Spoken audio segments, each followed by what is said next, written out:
Hey everyone, welcome to my first video of 2019. I am so excited to get this year started. I wanted to share my 5 most favorite purchases of this last year. You guys ready? Here we go.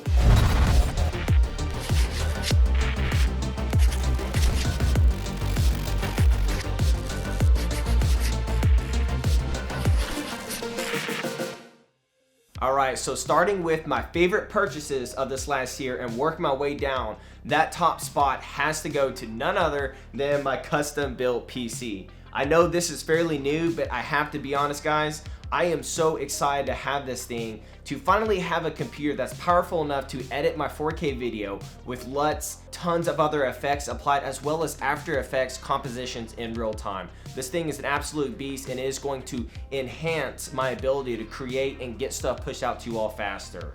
So that is easily gonna take the #1 spot. And my second favorite purchase of this year is this bad boy right here, my Sony a7R III. I know this was released October of 2017, however, I didn't pick it up until this year, and I had the a7R II before that. Now, the reason why this is my second favorite purchase of this year is because of the 1080p 120 frames per second, the improved battery life. Oh my gosh, that is like such a win in my books. And then the third one might surprise you guys. It's actually a cleaner full frame 4K image. And what I mean by that is the a7R II has a phenomenal crop mode in 4K. Like, it looks great, and so does this. But having a cleaner full frame 4K mode is actually something I was interested in as well, because like for example, my 16-35 G Master lens, I want to be able to use that at its full frame and get that effective focal range of 16-35. I throw it up on my a6500, which is what I'm filming with right now. My secondary camera is not full frame, so I can't take advantage of the beautiful bokeh and stuff like that, and it's nice to have just a little bit cleaner of an image. I know the a7 III still has a little bit better of a full frame 4K image than this does. However, it still helps me tremendously. So second spot goes to this. And the third place winner is gonna go to the Pilotfly Adventure gimbal here.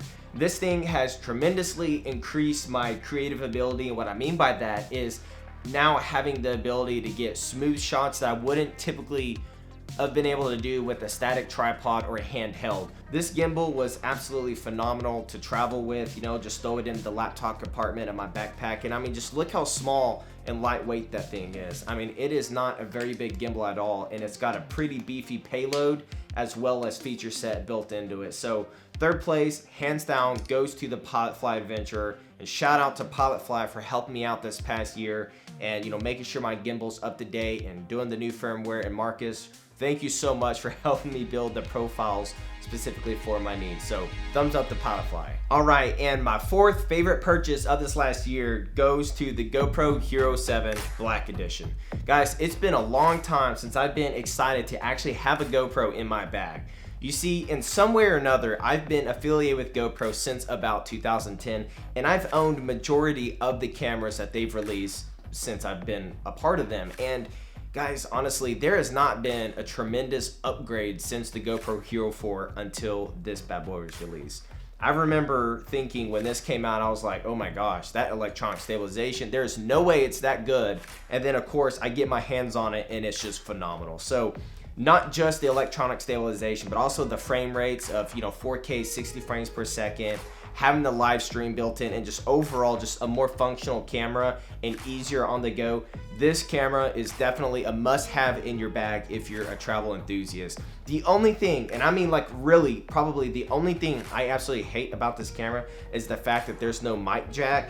And in order to rig it up, if you want to vlog or get decent audio, is to do something like this. So I will make a video on why I have it like this and also the functionality that comes with this. But all in all, the fourth place spot goes to the Hero 7 Black. It's a great camera and I'm glad I made this purchase.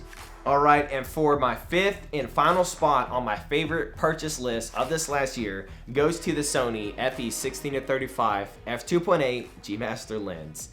This lens is an absolute beauty, and it was one of my best purchases of this year because I used it extensively once I got it. Now, the reason why this is at the #5 spot is because of the camera I use. The a7R III, if I want the cleanest image pumped out of that thing, I need to put in 4K Super 35 mode, and then, you know, a high quality G Master lens. The problem is, as soon as I put it into the Super 35 mode, this loses that 16 to 35 focal range. But it's not really this lens's fault, it's more like the cameras. If I had the A7 III or the soon to be announced A7S III, I would then be able to take full advantage of the full frame field of view. However, when I am shooting 1080p on my A7R III, gosh, I gawk at the images coming out of this lens. I recommend this to anyone who wants a wide field of view and doesn't mind paying the premium price tag and doesn't mind this big honking piece of glass hanging out in their camera bag. So that is my list of my favorite purchases of 2018. Thank you all so much for watching, and be sure to comment down below what your favorite purchase of this last year was. So, as always guys, get out there, start shooting, and get creative. My name is McCall.